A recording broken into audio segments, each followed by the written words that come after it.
The attack on Elon Musk SpaceX Starlink.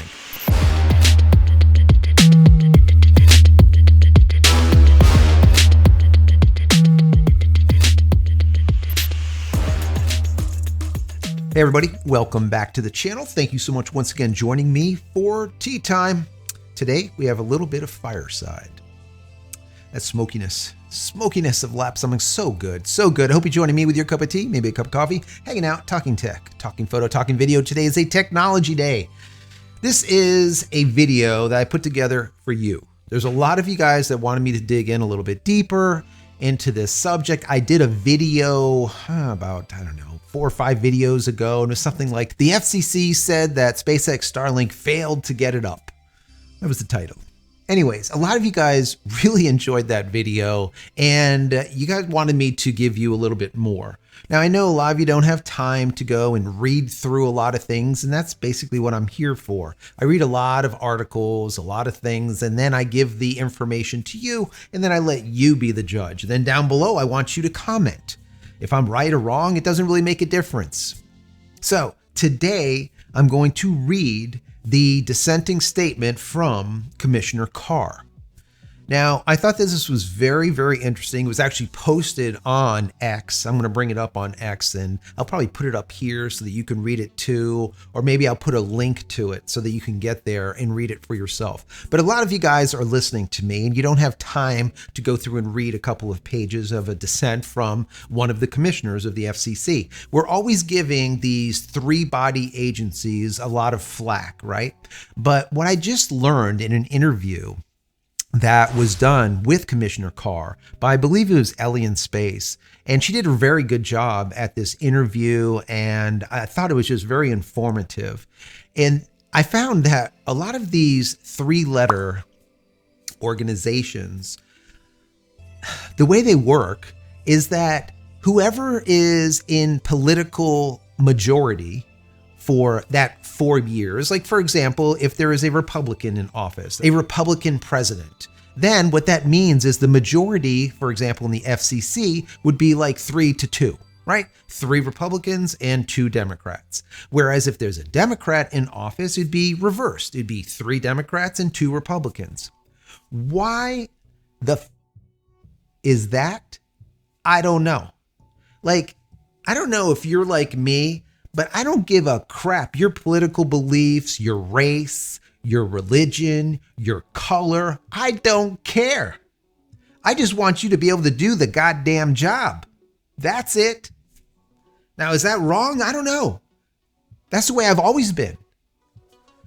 But when I heard this, I'm like, is this the same way that like the FCC, the FAA, the FTC, the FWS, the DOJ, the JOB? What? Are they all run like that? I don't know. Okay. I have not looked this up, but according to Commissioner Carr, that is the way the FCC works. You have a majority based on whoever's in office. Unfreaking believable. Anyways, I did this video last week, I believe, and I talked about this. And today I want to read this dissenting statement directly from Carr, which he posted, like I said, on X. I think that it is very important to understand what is going on, all right? And not like what is spoken in the news about, like literally firsthand, what is going on, right? So I want to read this to you guys. A lot of you people are listening and you can't see it. Like I said, I will put a link to it if you do want to read it for yourself. But for today, I will read it for you. And then I want to give you my commentary on it, as I always do. But most importantly, like I always say down below, I want you to tell me what you think. All right? What do you think? I don't care if you agree with me or you disagree with me. That is perfectly fine. That's why we do Fridays, right?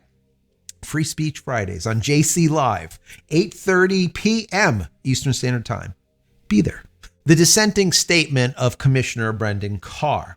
Last year, after Elon Musk acquired Twitter and used it to voice his own political and ideological views without a filter, President Biden gave federal agency a green light to go after him. During a press conference at the White House, President Biden stood at a podium adorned with the official seal of the President of the United States and expressed his view that Elon Musk's quote is worth being looked at. When pressed by a reporter to explain how the government would look into Elon Musk, President Biden remarked, quote, "There is lots of ways. There certainly are. The Department of Justice and the Federal Aviation Administration, or the FAA, and the Federal Trade Commission, or the FTC, and the National Labor Relations Board, or the NLRB, the U.S. Attorney of the Southern District of New York, and the U.S. Fish and Wildlife Service have all initiated investigations into Elon Musk or his businesses. Today, the Federal Communications Commission adds itself to the growing list of administrative agencies that are taking action against Elon Musk's businesses. I am not the first to notice a pattern here. 2 months ago, the Wall Street Journal editorial board wrote that, quote, "The volume of government investigations into his businesses make us wonder if the Biden administration is targeting him for regulatory harassment." After all, the editorial board added, Elon Musk has become, quote, "progressive enemy number one." Today's decision certainly fits the Biden administration's pattern of regulatory harassment. Indeed, the commission's decision today to revoke the 2020 award of $885 million to Elon Musk Starlink,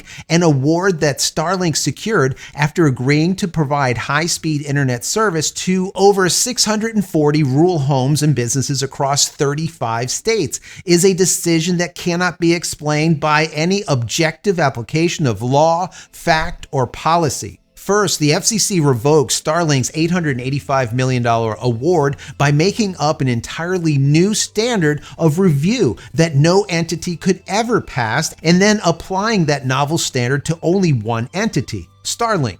In particular, the FCC law provides that a winning bidder, like Starlink, must demonstrate that it is, quote, "reasonably capable of fulfilling its end of the bargain that it struck with the FCC back in 2020. In this case, that means that Starlink needs to show that it is more likely than not that Starlink could provide high-speed internet service, specifically low latency 100 by 20 megabits per second, that's basically 100 megabits down and 20 megabits up, to at least 40% of those roughly 640,000 rural premises by December 31st, 2025. Starlink did exactly that in a voluminous series of submissions that it filed with the FCC throughout 2021 and 2022. Indeed, the record leaves no doubt that Starlink is reasonably capable of providing qualifying high-speed internet service to the required number of locations by the end of 2025.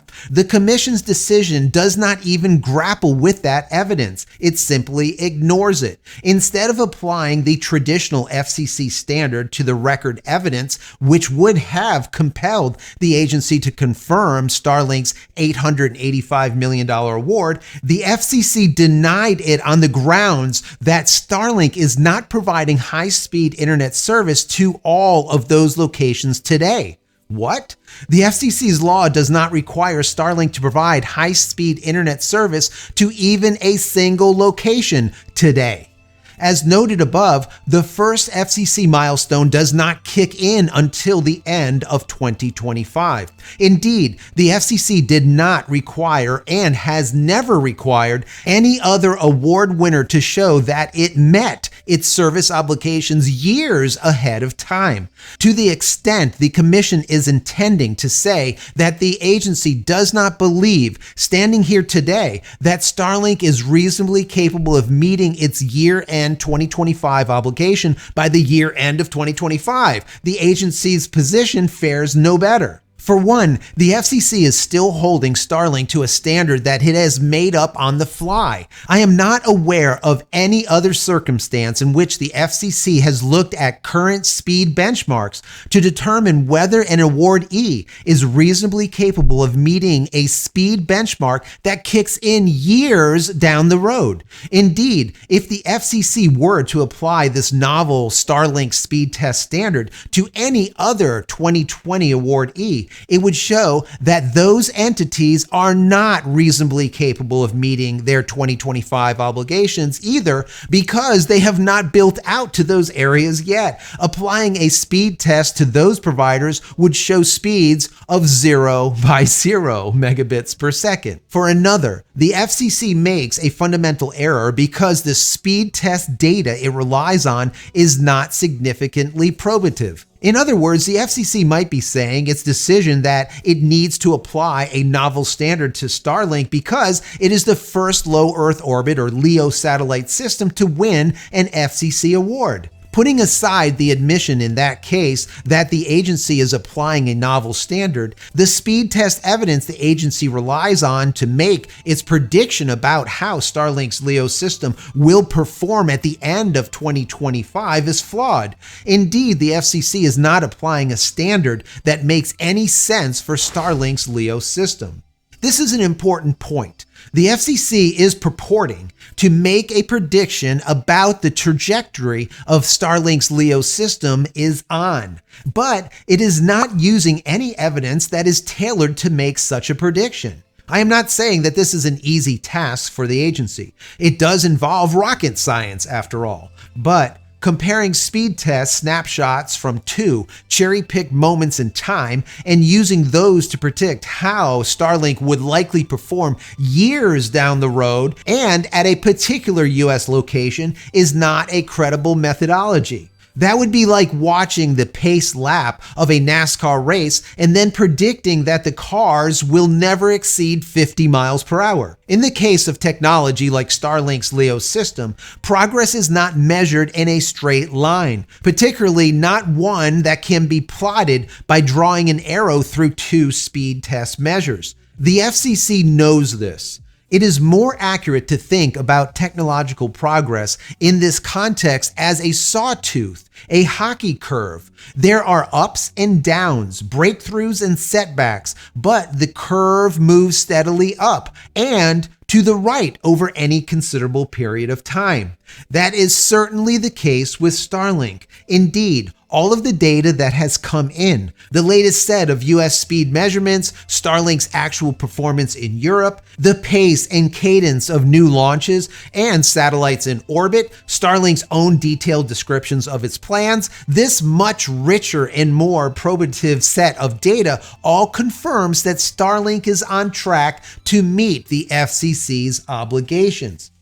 So, I know that was long, lengthy, I get it, but a lot of you guys, once again, are listening. You cannot read it. You want me to read it to you, so there you go. This is what is going on according to Commissioner Carr. Now, when I read this, and then when I listen to him during this interview, it is a serious problem. All right. This is a serious problem. And when you see voting that happens down political lines, down party lines, it just really pisses me off. Because who is affected? You and I. All right? We are affected. The people that are in the rural environments that want high-speed internet access. The ones that have been trying to get on the other side of the digital divide. The haves and have-nots. The folks that have high-speed internet access and the folks that do not. We should not have to live within a city or at least the suburbs to be able to have high-speed internet in 2023, now moving into 2024. It is ridiculous on its face.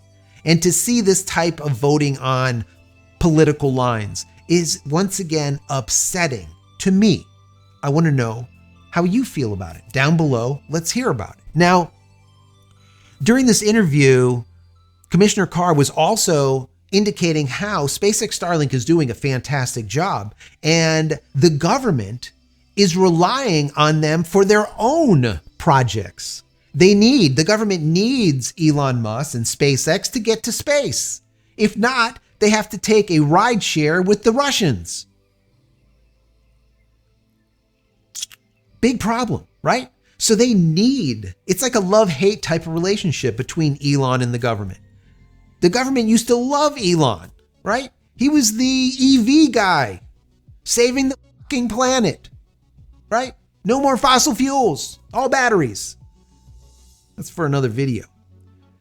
The bottom line is he used to be like, they're just a blessing. Now they hate him. Why? Because he bought Twitter. Anyways, right now we currently have 5,100 active Starlink satellites, and it is getting larger. More of these version 2 mini satellites up there that have 4 times the capacity. All right. Do you believe in the next 2 years? Remember, just like Carr said, they don't really have to service a single damn person until 2025, December, literally 2 years from today. Not a single person, according to their original criteria.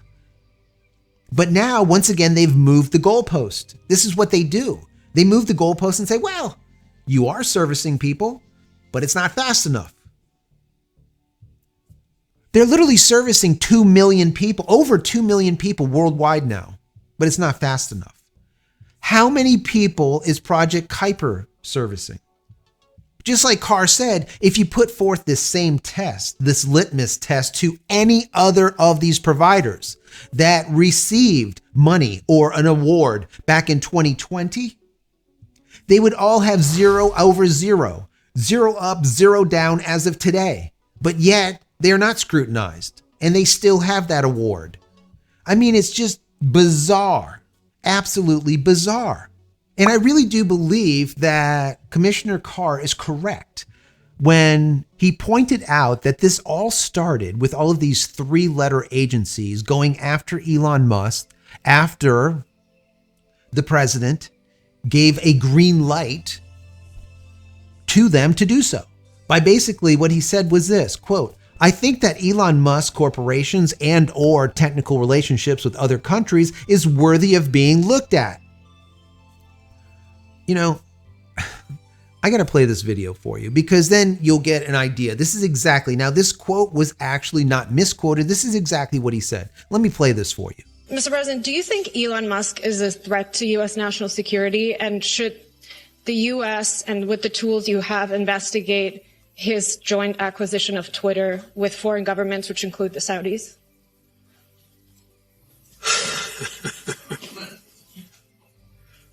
I think that Elon Musk's cooperation and or technical relationships with other countries is worthy of being looked at. Whether or not he is doing anything inappropriate, I'm not suggesting that. I'm suggesting that it's worth being looked at.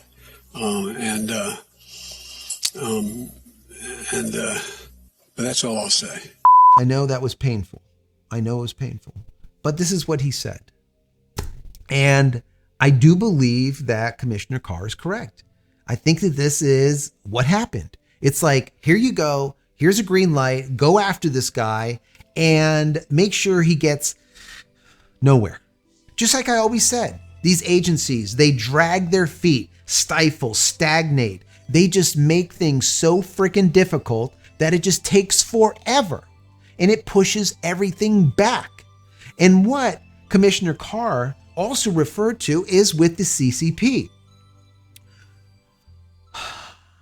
And I've done videos on this. China will have a Starlink copycat called StarNet. Who would have thunk such a thing? As they always do, they copy every goddamn thing. All right.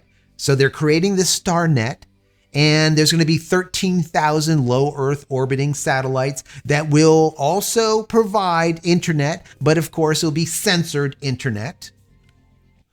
And this will happen by 2026, 2027, somewhere right around there. So once again, SpaceX Starlink is competing on a global platform. They are the front runner, but they might not be the front runner if they keep on getting dragged through the mud, stifled, and just slowed due to all of these agencies. It is horrendous. And once again, I just can't believe on how this works just on these political lines, because we, the taxpayers, are paying them.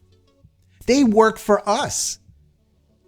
That $885 million is our money.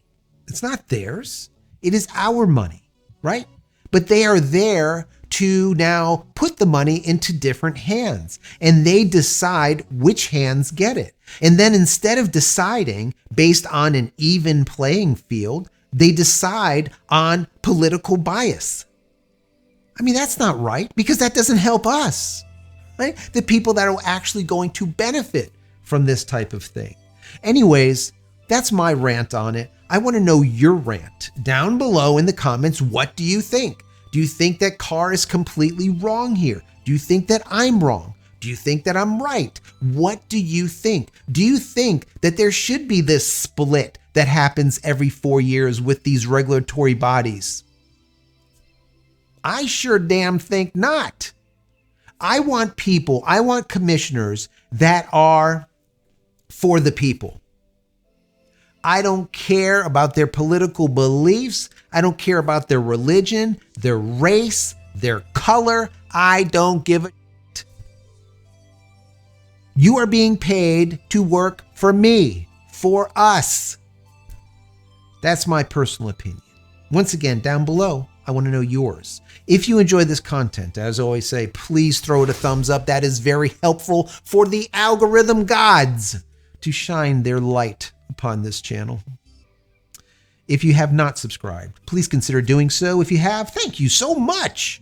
Click this little button over here so when I go live and when a new video comes out, you'll be notified of it immediately. And if you want to say thank you for all of my hard work, there's a little thank you button right down here. Click on that, give $1 or $2 if you want. If not, that's perfectly fine. Consider becoming a member of the channel. That would be even better. If you haven't downloaded any of my ebooks, they're free. Go check them out. Go to JCristina.com/books. And if you want more Starlink content after watching this video, I'll put a little link over here. I put together a playlist of about 220 videos, just a couple, just on Starlink. Helpful how-tos, tips, tricks, what to buy, what not to buy, how to do this, how to do that. And of course, the why behind everything, because this channel is all about the why.